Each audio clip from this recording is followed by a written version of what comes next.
अस्सलाम वालेकुम my YouTube family, कैसे हैं आप लोग। आई होप आप लोग बिल्कुल ठीक होंगे। अल्हम्दुलिल्लाह से हम भी बिल्कुल ठीक हैं।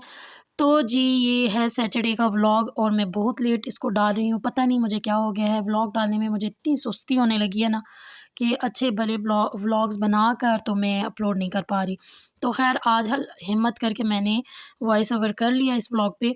तो ख़ैर यहाँ पे बच्चों घर को बिल्कुल साफ़ करके बच्चों को लेकर हम लोग गए अम्मी की तरफ, क्योंकि आज वहाँ पे हमारी इफ्तार थी। तो हमने जाना था अम्मी की तरफ। तो बस यहाँ से हम निकले और कुछ देर में ही अम्मी के घर पहुँच आए, क्योंकि बहुत थोड़ा-सा टाइम लगता है, 10 से 15 मिनट में मैं अम्मी की तरफ पहुँच जाती हूँ। लेकिन बच्चों की स्कूलिंग की वजह से बहुत कम-कम जाना पड़ जाता है, लेकिन छुट्टियों में तो आए दिन मेरा ट्रिप होता ही है अम्मी की तरफ। तो ख़ैर यहाँ पे बच्चों को तो अम्मी की तरफ घर की तरफ ड्रॉप किया और मैं और मेरी सिस्टर गए थे बाज़ार। लेकिन मैं बाज़ार का कोई क्लिप नहीं ले पाई, इतना रश था बाज़ार में, इतना ज़्यादा कि मोबाइल तो निकालने का बिल्कुल टाइम ही नहीं मिला। और हमें ये था कि हमने जल्दी-जल्दी से शॉपिंग भी करनी है और शाम में हमने इफ्तार भी बनाना था। जब हम घर से निकले थे तो तकरीबन 11 बजे का टाइम हो चुका था। तो ख़ैर उसके बाद हम लोग शॉपिंग करके घर आए और हमने इफ्तार की बिल्कुल तैयारियाँ की, साथ में अम्मी भी हमारे साथ काम करवा रही थी और ये चुन्नी-मुन्नी सी बेबी भी साथ में हेल्प करवाने की पूरी कोशिश में थी। अम्मी यहाँ पे फ्रूट्स की प्लेट्स बना रही, तो बच्चे जो हैं बार-बार उनको तंग भी कर रहे थे और साथ में वो अपनी पूरी-पूरी हेल्प कर रहे थे। तो यहाँ पे मैं बना रही थी पकोड़े, कुछ तो बन चुके थे, कुछ बनाने थे और मैंने अपनी सिस्टर को कहा कि प्लीज़ मेरा मोबाइल ले आओ और थोड़ी-सी मेरी वीडियो शूट करो, क्यों मैंने मॉर्निंग से व्लॉग स्टार्ट किया हुआ है। तो मैंने तो कुछ क्लिप ही नहीं लिया आज सारा दिन। तो ख़ैर लास्ट मोमेंट पे थैंक गॉड कि मुझे मोबाइल लेना याद आ गया। तो बस ठीक है, यहाँ पे इफ्तार बिल्कुल रेडी हो चुकी थी और रोज़ा खुलने में बिल्कुल करीब-करीब टाइम था। तो दस्तरख़्वान लग चुका था, बच्चे भी साथ में खूब हेल्प कर रहे थे और मिल-जुल के काम करें ना तो बहुत मज़ा आता है। शोर था, बच्चों का हल्ला-गुल्ला और ये सब इसके साथ-साथ। तो बस ये यहाँ पे सिस्टर थी, उनके हस्बैंड थे, मेरे हस्बैंड, बच्चे थे, भाई लोग थे, सब थे और इतना मज़ा आया और बहुत दिनों बाद ना इफ्तार का बहुत ज़्यादा मज़ा आया। घर में हम लोग करते हैं लेकिन छोटी-सी फैमिली है, उतना मज़ा नहीं आता जितना हमें यहाँ पे सबके साथ इफ्तार करने में मज़ा आया। तो फिर उसके बाद जी मैं यहाँ पे रोज़ा इफ्तार हो चुका था, हम लोग खाना वगैरह खा रहे थे और मैं और मेरे हस्बैंड तो खाना भी साथ में ही खा लेते हैं। हम बाद में नहीं खाते, साथ में ही खा लेते हैं। तो यहाँ पे फिर इफ्तार के बाद तो लग चुका था ढेर बर्तनों का और मैं जल्दी से वॉश करी थी। नमाज़ पढ़ कर हम लोग आए और मैंने और मेरी सिस्टर ने मिल के हम लोगों ने ना ये सारे बर्तन वगैरह वॉश किए और किचन को वापस अपनी हालत में लाना था, क्योंकि अम्मी होती हैं अकेली और वो इतना काम तो कर नहीं सकती। तो इसलिए फिर हमें जब भी कोई दावत हो या कोई भी इस तरह का इवेंट हो तो हमें तो पूरा-पूरा काम उसी तरह करना पड़ता है जिस तरह हम लोग अपने घरों में कर रहे होते हैं।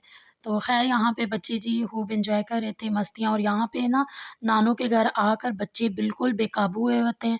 ये बिल्कुल मेरी बात नहीं सुन रहे होते। इनको होता है कि बस अब तो मम्मा ने कुछ कहना ही नहीं है, नानों ने सारे लाड जो उठाने हैं। ख़ैर किचन में से हम ये न्यू वाले बर्तन बाहर ले आई थी मैंने, क्योंकि इनको मैंने वॉश कर लिया था तो पानी ड्राई होने के लिए। ये लकड़ी का टेबल है, इसके ऊपर हम रख देते हैं और फिर बाद में अपनी-अपनी जगह पे सेट कर लेंगे। तो ख़ैर ये है नेक्स्ट व्लॉग संडे का। अम्मी के घर हम लोग सैटरडे को रात को रुके थे और संडे को पूरा दिन गुज़ारने के बाद शाम को मैं आई थी सिर्फ़ इफ्तार से 1 घंटा पहले। और ये 1 घंटे के अंदर-अंदर मैंने पूरा इफ्तार बनाया था और इस फ्रूट चाट बनाई थी जल्दी से, दही भल्ले बना लिए थे, साथ में मैंने पकोड़े बना लिए थे, समोसा, रोल और चटनी भी। और ये सारा इसलिए इतनी जल्दी बन गया था क्योंकि चने बॉयल करके मैंने रखे होते हैं, आलू बॉयल करके रखे होते हैं। चटनी की रेसिपी मैं आपके साथ शेयर कर चुकी हूँ ऑलरेडी, वो भी मेरी बनी हुई होती है। तो बस ये सारी चीज़ें मिक्स ही तो करनी थी, तो वो मैंने जल्दी से कर ली। हाँ, फ्रूट काटने में थोड़ा-सा टाइम लग गया था, बाकी मुझे कोई काम करने में बिल्कुल टाइम नहीं लगा।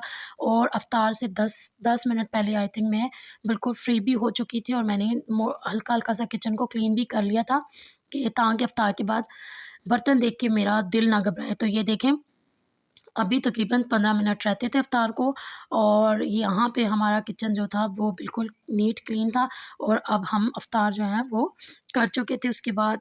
और बच्चों के लिए मैंने रख लिया पानी। अब यहाँ पे सारी रूटीन मैं आपको इफ्तार के बाद की बताऊँगी, क्योंकि कल अगले संडे का व्लॉग है और मंडे को बच्चों ने सुबह स्कूल जाना था और उन बच्चों के कपड़े भी धुले हुए नहीं थे, यूनिफ़ॉर्म वगैरह मुझे वो भी धोने थे और बच्चों को नहलाना भी था, उनको नीट भी करना था क्योंकि नेक्स्ट मॉर्निंग उन्होंने स्कूल जाना था। तो यहाँ पे मैंने इफ्तार के बाद पानी रखा बच्चों को नहलाने के लिए। तो सबसे पहले मैंने आहत को नहलाया क्योंकि उसको बहुत ज़ोर मतलब शिद्दत वाली नींद आ रही थी, वो हल्का-हल्का सोने के बिल्कुल करीब था। तो मैंने उसको कहा, नहीं बेटा अभी आपने सोना नहीं है, मैं आपको नहला लूँ उसके बाद आप बेशक सो जाना। तो बस ख़ैर यहाँ पे मैंने उसके लिए पानी वगैरह मिक्स कर लिया था और उसको जल्दी से नहला लिया था। बच्चों के लिए मैं ये जॉनसन्स का जो शैम्पू है वो यूज़ करती हूँ इनके बालों पे, बहुत अच्छा रिज़ल्ट है इसका। तो यहाँ पे ये देखें ये जी साहब बिल्कुल फ्रेश हो के आ चुके थे और अभी ये अपनी ज़रा अपने आप को ना वो क्या रेडी अप कर रहे थे, लोशन, परफ्यूम मतलब कोई कहे इनको आपने इस वक़्त यहाँ पे जाना है। तो ख़ैर ये बिल्कुल नीट हो चुका था और यहाँ पे हस्बैंड भी नमाज़ से वापस आ चुके थे मगरिब की। वो थोड़ा देर से ही आते हैं, मगरिब की नमाज़ पढ़ने के बाद थोड़ा देर टाइम के बाद ही आते हैं क्योंकि वो उन्होंने जाना होता है अम्मी लोगों की तरफ। तो फिर वापस आए तो उनके लिए चाय बनानी थी। तो हुरिया को मैंने बाद में कहा मैं आपको बेटा बाद में नहला लूँगी, पहले बाबा को चाय दे दूँ क्योंकि फिर तरावी का टाइम भी आपको पता है बहुत जल्दी हो जाता है।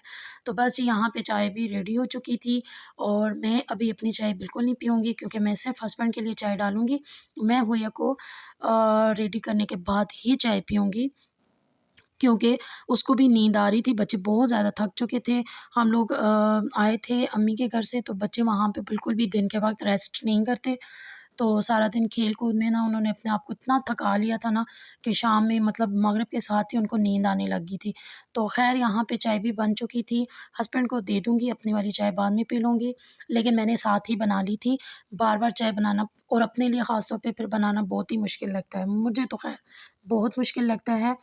तो यहाँ पे उनको चाय दी और उसके बाद जी हुरिया को मैं नहलाने के लिए ले गई थी। उसके मैंने कपड़ों को आयरन कर लिया था ताकि बस जल्दी से काम ख़त्म हो जाए। तो ये मैं हुरिया को ड्रेस बनाने लगी हूँ। माशाल्लाह आजकल हुरिया के कपड़े देखती हूँ ना तो मुझे ऐसे लगता है थोड़े टाइम बाद हुरिया को मेरे कपड़े भी पूरे होने लगेंगे। बच्चे इतनी जल्दी से बड़े हो रहे हैं। तो ये कुछ देर के लिए उन्होंने बाबा का मोबाइल ले लिया और नहाने के बाद ये फ्रेश हो चुके थे और मैं लगा चुकी थी वॉशिंग मशीन। और अब मैं और रमज़ान में मैं अक्सर इफ्तार के बाद ही वॉशिंग मशीन लगाती हूँ क्योंकि मेरे पास है मैनुअल वॉशिंग मशीन तो भई सारा काम खुद ही करना पड़ता है। तो इसलिए फिर रात में ही धोती हूँ। रोज़े में ना बत पता नहीं मुझे कपड़े धोने क्यों मुश्किल लग रहे होते हैं। लेकिन ख़ैर मैंने अम्मी के घर भी धोए थे। वहाँ पे मजबूरी थी क्योंकि मुझे वापस घर भी आना था, तो बच्चों के स्कूल हैं तो इसलिए। लेकिन यहाँ पे जो है ना मैंने कपड़े जो हैं इफ्तार के बाद धोए थे और मैं अक्सर अपने घर में तो इफ्तार के बाद ही वॉशिंग मशीन लगाती हूँ। तो टाइम तकरीबन 8:30 का हो चुका था। मैंने कपड़े डाले और फिर मैंने कहा थोड़ा-सा किचन को भी देख लूँ क्योंकि अभी ना मेरा आटा भी गूँदने वाला था और सहरी के भी लिए रेडी करना था सारा कुछ। सहरी का टाइम तो बहुत कम सा होता है ना, पता ही नहीं चलता। तो इसलिए फिर अभी के अभी ही मैंने सारे काम करने थे। ख़ैर सबसे पहले तो मैंने मशीन लगाते ही ना चाय अपनी गर्म कर ली और मैं इसको पीऊँगी और उसके बाद ही कोई काम करूँगी क्योंकि अभी अभी यहाँ पे ना इस टाइम पे मुझे खुद को भी नींद आने लगी थी। मेरा दिल चाह रहा था कि बस छोड़ूँ सारा काम और सो जाऊँ, लेकिन ऐसा हो नहीं सकता था। तो ख़ैर बर्तन वग़ैरह मैंने ऑलरेडी वॉश कर लिए थे इफ्तार के फ़ौरन बाद और यहाँ पे सिर्फ़ चाय के बर्तन थे, जो मैंने अभी वॉश करने हैं। लेकिन उससे पहले मैंने सोचा क्यों ना ये ड्राई हो चुके हैं तकरीबन, तो मैं इनको समेट लूँ और फिर जो है वो चाय वाले बर्तन धो लेती हूँ। तो ख़ैर चाय वाले बर्तन भी बर्तन सारे समेटने के बाद में इनको वॉश कर लिया और साथ-साथ मैं कपड़ों की तरफ बार-बार वॉशिंग मशीन की आवाज़ें भी साथ-साथ आ रही थी, भई वो भी बुला रही थी हमें। तो फिर साथ-साथ मुझे उसकी तरफ भी जाना पड़ रहा था। एक काम मैं किचन में कर रही थी, तो एक काम में एक तरफ मैं वॉशिंग मशीन की तरफ आ रही थी।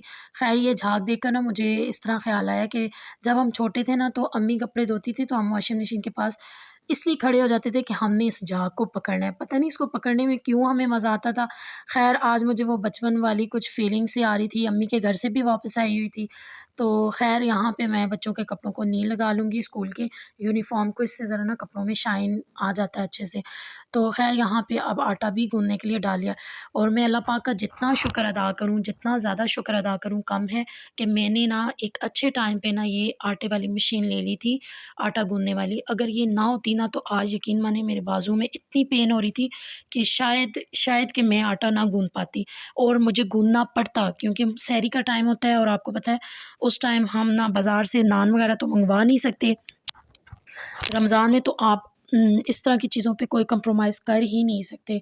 आटा हो गया, रोटी होगी, तो ख़ैर यहाँ पे मैं ये गूँध रही थी और मैं अल्लाह पाक का शुक्र भी अदा कर रही थी और मैं कह रही थी कि अल्लाह की नेमतें कितनी ज़्यादा हैं और हम जितना चाहें शुक्र अदा करें उससे कम है, क्योंकि कभी-कभी ये चीज़ें हमें इतनी फ़ील नहीं हो रही होती, लेकिन जब आपको इनकी ज़रूरत हो और इनकी बहुत ज़्यादा ज़रूरत हो, तो उस टाइम पे इन चीज़ों की इतनी कदर आ रही होती है।